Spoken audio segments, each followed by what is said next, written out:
እረር ድብን ይበል ጠላታችሁ። እኔ እኮ ሰይጣን ማለቴ ነው እንጂ እኮ ሰው እኮ የሰው ጠላት እኮ የለውም እያልኳችሁ አይደለም። ጠላት አለ እንዴ? መንፈስ ቅዱስ ያደረበት ሳይሆን መንፈስ ቅዱስ የተለየው ጋጩር ዲያብሎስ ያደረበት ብዙ ክፉ ሰው አለ። ከበዛ ላይ ነው እንሾማችሁ የምፈልገው እኔ። እሱ ስለናንተ ጫማ ሲያወራ እናንተ በቪኤት መኪና ያስኪዳችሁ። እየሰማችሁ ነው? እርሱ ስለናንተ ቪላ ቤት እንደው ቀናት ወስዶ ወራት ዓመት ወስዶ ሲያወራ ለእናንተ እግዚአብሔር በዱባይ ላይ አንድ ፎቅ አይደለም ሙሉ አፓርታማ ይስጣችሁ። ማዲያታ ወጣች የታባቷ ስትል ጠላታችሁ ጠቅላይ ሚኒስትር ሆናችሁ ያሳያት። የሰው ሹመት ተቀማው እንዴ? ወደፊት ማለት ነው። ወደፊት ከመረጣት ብዬ በጠላታችሁ ላይ ሞገስ ይስጣችሁ። እግዚአብሔር ይችልበታል። ያ ባለጸጋ ከ20 ዓመት በኋላ በዛ በኩል ሲያልፍ መሸበት እንደው ያሳያችሁ። እግዚአብሔር ገባ እዛ ቤት። ማደሪያ አለ? አዎ አለ። ውሃ አለ? አዎ አለ። የሚለበስ አለ? አዎ አለ። የእግዚአብሔር ቤት ነው ቤቱ። ገባ። ባህራን አለ ያሳደገው ሰውዬ የበጎች እረኛ ነው። አቤት ጋሺ ና ሀገር ጠብ እንግዳ መጥተዋል። ሊገለው የነበረው እግሩን አጠበው፣ እጁን አስታጥበው። እሺ አቅማ አጠበው፣ አነጠፈለት፣ ምግብ አቀረበለት፣ በላ ጠጣ፣ ማሰብ ጀመረ። ባህራን ምን ማለት ነው? ባህራን ማለት ጀመረ። ከራሱ ጋር ተሟገተ። ወዳጅ ያለው ባህራን ማለት ምን ማለት ነው አለ። እናንተ ተጠይቁ የለ ሰው ቤት ሄዳችሁ አንዳንዶች ናችሁ እንጂ ለልጆቻችሁ ውሻ ስም የሰጣችሁ ቦቢ ቤቢ እያላችሁ። የምሬን የሆነ ቤት ሄጄ ውሻው ቤቢ ነው የሚባለው እና የሆነ ቤትም ሲሄድ ልጁ ደግሞ ቤቢ ነው የሚባለው። ልዩነት የለውም እንዴ ብዬ ታዝቤ ወጣሁኝ። ውሻውም ቤቢ ነው፣ ልጁም ቤቢ ነው። አንዳንዴ ደግሞ ልጁን ቤቢ ይሉትና ውሻውን ደግሞ ቦቢ ይሉታል። ያው ነው እኮ አልዞሩም፣ አልሸሹም፣ ዞር አሉ አልሸሹም አይነት እና ምንድነው ስሙ ትርጓሜው? ይገርመሃል ብሎ የእግዚአብሔርን ኃያልነት መናገር ጀመረ። አያችሁ የሰው ቁም ነገረኛ ነው። ይገርመሃል የዛሬ ዓመት በጎች እየጠበቅኩ እንዲሆኑ እንዲተደርጎ የነበረውን ታሪክ ፍንተው አድርጎ ነገረው። ጥርሱን ነከሰ። በዚህ ሰዓት ጥርሱን የሚነክስባችሁ ጠላት አለ። ማን አለ ትሉታላችሁ? እግዚአብሔር አለ። ጥርሱን ነከሰ። እንደ እውነቱ ከሆነ ሰዎች ጥርሳቸውን ከነከሱብን ብዙ ዘመናት አልፈዋል። አለን የለንም? አለን። ገና እንኖራለን። በማን ቸርነት? በእግዚአብሔር ቸርነት። እርሱ ማኖር ይችላል። ጥርሱን ነከሰበት። እንዲህ ብሎ አሰበ፣ ወደ ቤተሰብ ወደ መኖሪያ ልላከውና የኔ ታዛዥ የኔ አበጋዝ እንደ ቀኝ አዝማች እንደ ግራ አዝማች አድርጎ የሾመው ሰው አለ፣ እሱ እንዲገልልኝ ላድርገው፣ እኔ እዚህ ልቅር አለ። ሸር ሰራ ማለት ተንኮል አሰበ። ደብዳቤ ጻፈ። ይህን ብላቴና ከዛ ደረሰ ግደሉትና ቅበሩት፣ ስም አጠራሩን አጥፉት የሚል ደብዳቤ አዘጋጀ። መንፈስ ቅዱስ እንዴት እንዳጽናና የበጎች እረኛውን ጠርቶ እንዲያው ላስቸግረህ አለው። ምን? ይሄ ልጅ ወደ ቤተሰብ የልላከው እንዲያው አንድ መልእክት ይዞ ይሄድና ያደርስልኝ፣ ለአንተም ወርቅ እሰጥሃለሁ። አንዳንድ ሰዎች ደግሞ አሉ ዝም ብለው ወርቅ እያሳዩ ሰውን የሚበድሉ። ቀድሞም ለእናቱ ወርቅ ሰጥቶ ልጇን ጣለባት። አሁን ደግሞ ገንዘቡን አሳይቶ ህይወቱን ሊያበላሽ ነው። ገንዘብ እያሳየ የሰውን ህይወት የሚያበላሽ አልገጠማችሁ? እንደዚህ እንደ ፊልም ሄድ ነሳ እያሳየ ገንዘብ እንደዚህ ብዙ ሰው አለ። እንተዋወቃለን እኛ። ገንዘቡን እያሳያችሁ ብልጭ እያደረገባችሁ ድርግም፣ ብልጭ እያደረገባችሁ ድርግም። በገንዘቡ ድራማ የሚጫወት ሰው አለ። ከእንደዚህ አይነት ሰው እግዚአብሔር ይጠብቃችሁ። ምን ችግር አለው አለ። ልጅ እኮ ነው ይታዘዝ። ና ባህራን ደርሰና መልእክቱን አድርሰ ተመልሰና አለው። እሺ መልካም አለ። ደብዳቤውን ገልጦ እንዳያየው ልጁ ታማኝ ነው። በስርዓት ያደገ ልጅ ነው። እንደ ዘመኑ ልጅ አይደለም። እና ጉዞ ጀመረ። እዚህ ላይ ነው መንፈስ ቅዱስ ያጽናናው።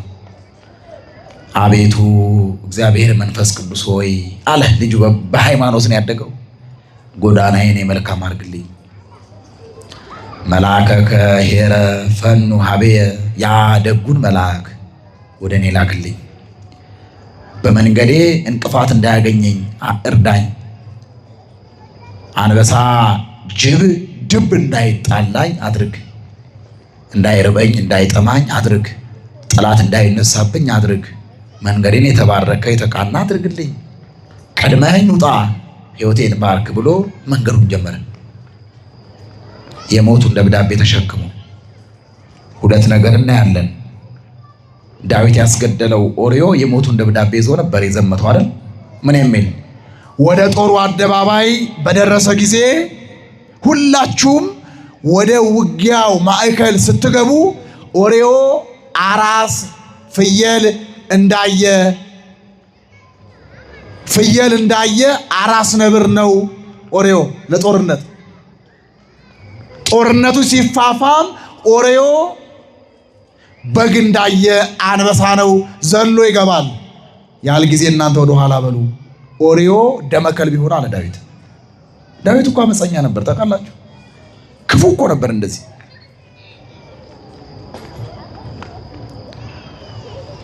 ይሄንን ደብዳቤ ነው እዚህ ሄደው ለኢዮአብ ሰጠው፣ ለአዛዡ ማለት ነው። ጄኔራሉ አነበበው፣ አለቀሰ። ወንድሙ ነው፣ ጓደኛው ነው። ታውቃላችሁ ደግሞ የመከራ ጊዜ ጓደኛ ነው። የረሃብ የችግር ጊዜ ጓደኛው ነው። ግደሉት የሚለውን ሳይ መሀል አስገብታችሁ እናንተ ወደ ኋላ በሉ ይሙት የሚለውን ሳይ አለቀሰ። ስንት ደብዳቤ እንደተሸከም ታውቃላችሁ። ግን የሞት ደብዳቤ እኛም ማናውቀው እግዚአብሔር ብቻ የሚያውቀው እንደዛ ማለት እኮ ነው። ዛሬ በጀርባችን ስንት ደብዳቤ ተጽፏል። የሞት ደብዳቤ፣ የጉስቁልና ደብዳቤ፣ የውርደት ደብዳቤ ማነው የቀየረው? ኢዮአብ አለቀሰ። ምን ሆነህ የምታለቅሰው አለው። ምን ሆነህ ነው? አይ እነዚህ አህዛብ እነዚህ አማሌቃውያን ብርቶች ናቸው። ዝም ብዬ ስመለከት ድል የምንነሳ ይመስለኛል፣ ታቦተ ጽዮንም የምትማረክ ይመስለኛል አለ። ቀየሰ ወሬ ማለት ነው። ምን አለ ወሬው? ተው ኢዮአብ ተው፣ ይሄ ካንተ አይጠበቅም። አንተ በግ እንዳየ አንበሳ ነህ፣ እኔም እንጂ ፍየል እንዳየ አራስ ነብር ነኝ። እናሸንፋለን። በዚያውስ ላይ አምላክ እስራኤል ከኛ ጋር ነው፣ ይረዳናል አለው። የዋ ሰዎች እንዲህ ነው እኮ የሚበሉት። ተጠንቀቁ። አጓጉል ክርስትና ይቅርባችሁ። የውስጥ ልብሳችሁን አትጣሉ። ጫማችሁን ባገኛችሁበት ጥላችሁ ቤተክርስቲያን አትግቡ። የብዙ ሰዎች እየተበላሸ ነው። አላለባብሰው። ተጠንቀቁ። የውስጥ ልብሳችሁን ውጭ አታስጡ። ጫማችሁን ዝም ብላችሁ ጣል አድርጋችሁ ቤተክርስቲያን አትግቡ። ብዙ ችግር አለ። ሰሞኑ እንኳን አንድ ወንድማችን ዘማሪ ነው፣ ምናልባት ወንድማችን ታቆ ይሆናል። በመርዝ በክለውት ሊሞት ጫፍ ደርሶ ሙሉ ታሪኩ እንዳልነግራችሁ ይከፋዋል ብዬ ነው። ለምን? የተደበቀ ስለሆነ። ታዋቂ ዘማሪ ዘምሮ ሲወርድ ሊበላ ገባ፣ ደክሞታል። የቤተ እግዚአብሔር እንጀራ ነው፣ ምኑ ይጠራጥረዋል? አንስቶ ሲጎርስ የጎረሰው እንጀራ አይደለም፣ የጠላት መርዝ ነው። ረሃቤን ያስታግስልኛል ያለው እንጀራ ገደለው። ሴሉን የቆራረጠው ወደቀ። ወደ ሆስፒታል ሲሄድ ስኳር እና ደም ግፊት ነው፣ መጨረሻው ደርሰዋል፣ ቤት አስታሙት፣ መጨረሻ ነው ተባለ። እግዚአብሔር ግን ይችላል፣ ተፈወሰ። አሁን ደህና ፍጹም ጤንነት ላይ ነው። ምን ያደርጉ መሰላችሁ?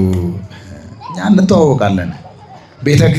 ቤተ ክርስቲያን ተለጥፈው በአንድ ኪሳቸው አውደ ነገሥት፣ በአንድ ኪሳቸው ደግሞ ዳዊት ይዘው የሚንቀሳቀሱ ሰዎች አሉ። ተጠንቀቁ። ምን ያደርጉ መሰላችሁ? በረሃ ይወርዱና ድንገራችሁ የጥንቆላው አሰራር በረሃ ይወርዳሉ፣ እባብ ያድናሉ። እባቡን ይጨቀጭቁታል። በረሃ ላይ በተቀቀለ በረሃ ላይ በማሰሮ ውሃ ያጠራቅሙና የተቀጨቀውን እባብ እዛው ሲከቱታል። ሸፍነውት ወደ ቤታቸው ይመጣሉ። ከመንፈቅ በኋላ ይሄዳሉ። ከመንፈቅ በኋላ ሲሄዱት ውሃው ሙሉ በእባቡ መርዝ ተበክለዋል። የእባቡ ሙሉ ሰውነት ከውሃው ጋር ተወክሎ ሌላ ዓለም ፈጥረዋል። ውሃው ውሃ አይደለም፣ ሌላ ነው። እሱን በብልቃት ይከፋፈሉታል። ጠንቋይ የጠንቋይ ልጅ።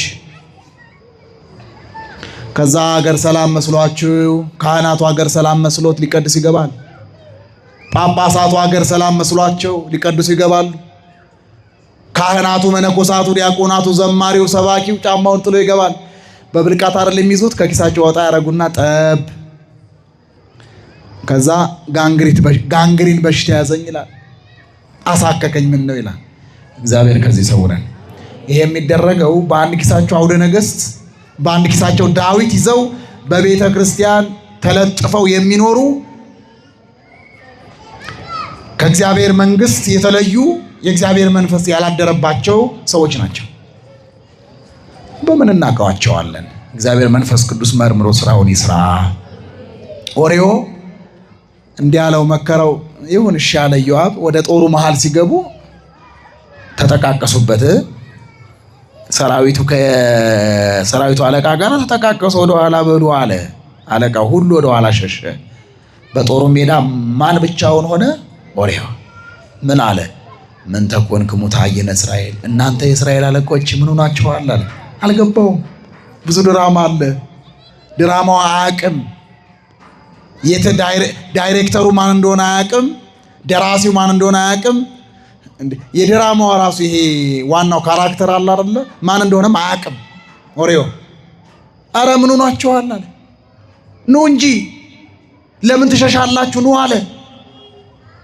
ማን ይስማው? ተመካክረውበታል። ዛሬ እንደ ዝንብ ተመካክረው ሰውን ለማዋረድ የሚመጡ ሰዎች አሉ። ግር ብለው ማለት እናንተ ሴራውን አታውቁም። ከሆነ ቡድን፣ ከሆነ አካባቢ፣ ከሆነ ሰፈር ይጠራሩና ይመጡባቸዋል። ጥርሳቸውን አግጠው አይናቸውን አፍጠው ይመጡባቸዋል። በእግዚአብሔር ኃይል እናሸንፋቸዋለን። ዛሬ ቤተክርስቲያኗ እንደዛ ነው የተወረረችው። ምን የውጭ ጠላት ብላችሁ ነው? አይደለም፣ የውስጥ ጠላት። ከውስጥ ይጀምራል፣ መድረክ ላይ ያልቃል። ዛሬ የምዕመናን መጨፍጨፍ በተለያየ ቦታ፣ በሃይማኖታቸው መታረድ፣ የቤተ ክርስቲያን ክብር መቀነስ፣ የምዕመናን በሃይማኖታቸው የመሸማቀቅ አንዱ የሚሰራው እዚህ ቤት ነው። ነጠላ ለባሹና ቀሚስ ያጠለቀው ነው የሚሰራው ይህንን ሴራ። እኛ አናውቅማ። ብቻውን ነገር ስንል ግር ብሎ ይመጣል። እንደተሰበሰብክ ትበተናለህ። ቤተ ክርስቲያን ከፍ ያለች፣ ምዕመናን እየደመቁ ይሄዳሉ። ማን ስላለ? እግዚአብሔር ስላለ። እነከሌ ስላሉ አይሆንም። እነከሌ ስለተናገሩ ስላወሩ የቤተ ክርስቲያን ጉዳይ የሚሆን ነገር የለም። ብዙ ሰዎች መክረውብናል። ምዕመናን፣ አህዛብ መክረውብናል። ጠላቶቻችን ደንደሳቸውን እኛን አስቀምጠዋል። እግዚአብሔር ግን አሻጋሪ ነው፣ እንዳታዝኑ። በተለያየ ቦታ በተለያየ ስፍራ የምዕመናን መገደል እናያለን አይደል? መታረድ እናያለን አይደል? የነሱ መገፋት የነሱ መታረድ የሚቆመው እኛ በመካከላችን ያለውን ችግር ስናስወግድ ነው። ከዛ በኋላ የኛ የሰማዕታቱን ደም ከንቱ የሚያደርግ ፖለቲካዊ ጮስ ስናቆም ነው። እንዴ ሰማዕታት ለታረዱ አንተ ፖለቲካ ትሰራለህ? ኦርቶዶክሳውያን አንገታቸው ለተቀላው አንተ ለወንበር ብለህ የሰማዕታቱን ደም ለፖለቲካ ትጠቀማለህ? አይሰራም። ይሄ አይሆንም። እኛ ሰማዕታት ሲሰዉ ደማቸው ሲፈስ ወደ እግዚአብሔር እናለቅሳለን። ፍረድ ብለን እግዚአብሔር ይፈርዳል አይፈርድም? ብፁዕ ቅዱስ አቡነ ሽኖዳ ያሉትን ላስታውሳችሁ። አንድ ጊዜ በሊቢያ ላይ ብዙ ሰማዕታት አረፉ አይደለ? ዝም አሉ። እሳቸው ደንግጠው ነው ዝም አሉ። ከእግዚአብሔር ጋር እየተነጋገሩ ነበረ። ለካ ሰው ጎተጎታቸው። እርሶማ በቃ ትተውናል፣ እየተገደሉ ምዕመናን እርሶ ዝም ይላሉ? ለምንድን ነው? ወጣቱ ጮኸ፣ ምዕመናን ጮሁባቸው። አንድ ቀን የረቡዕ ጉባኤ ገጠማቸው። ልጆች አሉ፣ እኔ ከተናገርኩ እግዚአብሔር ዝም ይላል፣ እኔ ዝም ስል እግዚአብሔር ይናገራል አሉ። አንዳንድ ሰዎች እንደ ባዶ ጋን የሚጮሁ አሉ፣ እንደ ባዶ በርሜል የሚጮሁ አሉ። ጩኸታቸውም ደግሞ ፖለቲካዊ ነው፣ የሆነን አካል አታክ የሚያደርግ ነው። እንዴ እኔ አንዳንዴ ግርም ይለኛል እኮ አሩሲ ላይ ለተገደሉ ሰማዕታት አቡነ ማትያስ ምን ያርጉ? እስኪ ንገሩኝ እስኪ እናንተ ምን ያርጉ? አንድ ቦታ ላይ ለተጨፈጨፉ በሃይማኖታቸው ለተገደሉ ሰማዕታት ብፁዕ ቅዱስ አቡነ ማትያስ ፓትርያርካችን ምን ያርጉ? ከፍ አድርጎ ስድብ ያደርጋቸዋል። እንደዚህ አይነት ነገሮችን ማቆም ተገቢ ነው። የሰማዕታትን ደም ያዋረደ ጩኸት አስፈላጊ አይደለም። በሰማዕታት ደም ቀልደናል ብዙ ጊዜ። የጥንቷ ቤተክርስቲያንማ እዚያ አካባቢ ሰማዕትነት ተደርጓል ሲባል የቤተክርስቲያኑ አባት ይሄዳል።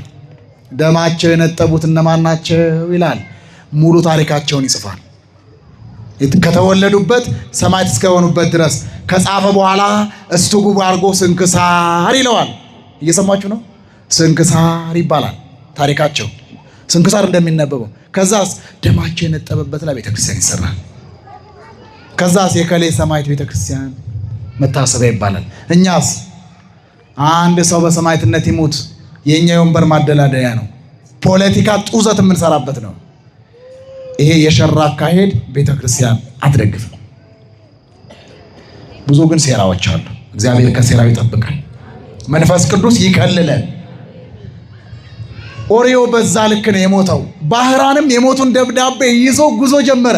አገር ሰላም መስሎት እንዴ እኛ ባንፈልግ እኮ እኛ ወደ ሞት እየሄድን ብንፈልገው እንኳን የእኛ ሞት እግዚአብሔር ይፈልጋል? ተው ነው የሚለው። አይቻልም። እኔ መሞት ነው የምፈልገው እያላችሁት እግዚአብሔር አይቻልም ይላቸዋል። እኛ እኮ ሌላ ልብ አለን። ይሄ አሁን የምናስብበት ልብ ብቻ አይደለም። እኛስ የክርስቶስ ልብ አለን ሲል ቅዱስ ጳውሎስ ሌላ ልብ አለን። ምን አይነት ልብ? ወደ ጥፋት ስንሄድ አይተው የሚል፣ ወደ ሞት ስንሄድ ተው አትሂድ የሚል፣ ወደ ክፋት ስንሄድ ተው አትሂድ የሚል፣ ስናዝን አትዘን የሚል የክርስቶስ ልብ አለን። ባህራን የሞቱን ደብዳቤ ተሸክሞ ሲሄድ ኦ አዛላይቴ ተሐውር አለው መልአኩ ተገልጾ። አንተ ጎረምሳ ወዴት ትሄዳለህ አለው። አይ እዚህ አካባቢ እንዲደርሽ ልመጣ። ምንድን ነው የያዝከው? ደብዳቤ። እስኪ አሳየኝ። አይ አይቻልም። ደስ አይልም? ደስ አይልም? ታማኝነቱ ደስ አይልም? አይ አይቻልም። እንዴ ለምን? አይ አደራ ጥብቅ፣ ሰማይ ሩቅ፣ አይቻልም። አትሰጠኝም? አዎ አትሰጠኝም? አዎ። እፍ አለበት። እፍ ሲልበት ሞት የነበረው ደብዳቤ ሕይወት ሆነ። ውርደት የነበረው ደብዳቤ ክብር ሆነ። መጥፋት የነበረው ደብዳቤ መልማት ሆነ። ዝቅታ የነበረው ደብዳቤ ከፍታ ሆነ። መዋረድ የነበረው ደብዳቤ ወደ ባለሟልነት ቀየረው። ቅዱስ ሚካኤል እፍ አለው፣ በላ ነው። አሁን ከዛ ሰፈር ስትደርስ ከመንገድ ሰው አግኝቻለሁ፣ የሆነ አካል አግኝቶኛል አትበል፣ በልብ ያዘዋል። ከሰፈሩ ደረሰ። ብላቴናው መንፈስ ቅዱስ እየመገበው እያጽናናው፣ እግዚአብሔር መንፈስ ቅዱስ ከኛ ጋር ብቻ ይሁን። ምዕመናን ባህሩን እንሻገራለን፣ ወጥመዱን እናልፋለን። አይነጋም የተባለው ቀን ይነጋል፣ አያልፍም የተባለው ወራት ያልፋል። የጎበጥንበት ዘመን ያልፋል፣ ያዘንበት ወራት ያልፋል፣ ያለቀስንበት ወራት ያልፋል። እግዚአብሔር ከኛ ጋር ከሆነ ከሰፈሩ ደረሰ፣ ደብዳቤውን ገለጠ። የቤተሰቡ ሹም ኃላፊ ሲገልጠው እኔ ቆያለሁ ይላል። ከላይ ርዕሱ እኔ ቆያለሁ ይላል። አልመጣም ጉዳይ አለኝ ይላል። ዝቅ ብሎ ሲያነባው ልጄ እደራችሁ፣ ሀብቴን አውርሳችሁ፣ በዙፋኔ ያስቀምጣችሁ፣ ሀብት ንብረቴን ሙሉ አውርሳችሁ፣ በመንበሬ በዙፋኔ ያስቀምጣችሁ፣ ይናገር በከንፈሬ ይቀመጥ በመንበሬ ብያለሁ የሚል ያ ባለሟል ሹም ከዚህ ባለጸጋ ጋር የሚተዋወቅበት ምልክት አስቀምጦ ደብዳቤ ያየ። ሹሙ ምን ጨነቀው? የገንዘብ አምባሳደር ነው፣ አስተዳዳሪ ነው፣ የታዘዘውን የሚያደርገው። ሀብቱን አወረሱት፣ ልጁንም ዳሩት፣ በሰውየው ዙፋን አስቀመጡት፣ በሰውየው ወንበር አስቀመጡት። በበቅሎ በፈረስ አድርገው በሆታ በእልልታ ሞቅ ደመቅ አድርገው ዳሩት ማለት ነው።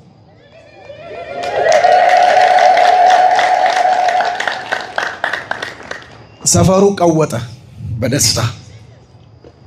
ባህራን እየተደረገ ያለውን ነገር አልገባውም፣ ፈዞ ቀርቷል።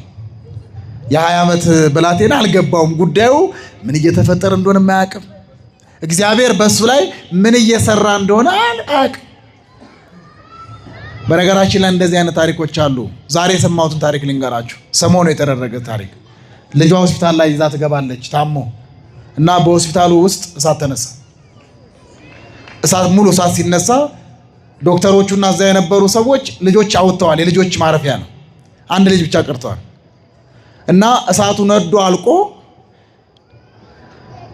የሚያጠፉትን እያጠፉ ሲፈልጉ አንድ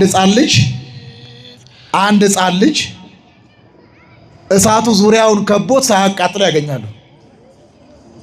ልጄ ብላና ስትገባ ልጇ ደህና ነው። ስሙን ማን ቢሉ ጥሩ ነው? ባህራን ብለው ትርፍ። ይሄ ሰሞኑ የሰማሁት ነው። ሰሞኑ የነገሩኝ። ባህራን እየተደረገ ያለውን ነገር አያውቅም። አንዳንድ ጊዜ የሚገባችሁ ከተሻገራችሁ በኋላ ነው። ምን እየተደረገ ነው የምትሉት? ቀስቱ ተወርውሮ ሲያልቅ፣ ሞቱ ወደ ሕይወት ሲቀየር፣ ወድቃችሁ ስትባሉ ቀና ብላችሁ ስትሄዱ፣ ጎብጣችኋል ሲባሉ ቀና ስትሉ፣ በሞገስ ስትራመዱ፣ አርጅተዋል ተመተዋል ስትባሉ እንደ ንስር ስትታደሱ፣ ተራቁተዋል ስትባሉ ስትለብሱ፣ ከዚህ በኋላማ ዋጋ የላቸውም ስትባሉ እናንተ በሕዝብና በአሕዛብ ላይ ስትከብሩ ምን እንደተደረገ አታውቁም፣ አይገባችሁ። በቦታው ላይ ስትሆኑ ነው ምን እየተደረገ ነው የምትሉት። ባህራን አልገባውም። ምንድነው እየተደረገ ያለው አለ። እሺ ብቻ ነው የሚለው እና ሲሉት እሺ ብቻ ነው የሚያውቀው። እንዴ መንፈስ ቅዱስ ከመገበ ምን ጨነቀው? እርሱ እግዚአብሔር በሕይወታችን ላይ ስራው እንደዚህ ይስራብን፣ በበረከቱ ሁሉ ይባርከን፣ በቅድስናው ይቀድሰን፣ በንጽህናው ያንጻን፣ መንገዳችን ሁሉ የሱ ምሪት ይሁን። መንፈስ ቅዱስ ሲመራ እንደዛ ነው። እረፍት ነው። እኛ የለንበትም ጉዳዩ ላይ የለንም። እኛ መንፈስ ቅዱስ ብቻ ስራውን ይስራው። ከ40 ቀን በኋላ ባለጸጋው መጣ። ከዛ ሬሳ ሊያይ መቃብር ሊመለከት ሳይ ሊል እንዴት ብሎ ይሆናል? ከእርሱ ጋር ማን ስላለ? ከልጁ ጋር እንዴ የእግዚአብሔር መልአክ አለ እንዴ? አይቻልም እኮ። ለምንድን ነው እኔ ያልገባኝ ነገር ክርስቲያኖች ለምንድን ነው አጠገባችን ያሉትን ወጣቶች የምትመለከቱት? ከኔ ጋር እኮ አንድ ወጣት ወክ ቢያደርግ ዛሬማ ከአባ ጋራ ትንሽ ጡንቻ ያለው ልጅ ነው ያለው ምን አስበው ነው ይላል አይደል? ለምን እሱን ታያላችሁ? በጀርባችን እኮ ሺህ መላእክት አሉ እኮ ረቂቃን መላእክት የሚጠብቁን። እነሱ ያስነካሉ እንዴ? እንዴት ብሎ ያስነካሉ? አያስነኩም እኮ እምነት ይኖረን እንጂ።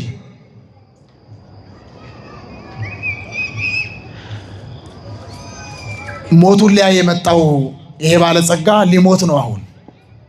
በፈረሱ ላይ ሆኖ ድምፁን ዘለጋ አድርጎ ሲሰማ እዛ እንዳው ሰፈሩ በሌላ ታሪክ ውስጥ ገብቷል። ደምቋል፣ ተውቧል ሰፈሩ። እምቢልታው እልልታው ደምቋል። ምንድነው አለ እንዴ? ቤት እኮ ታሪክ ነው የተደረገው። ምን ተደረገ?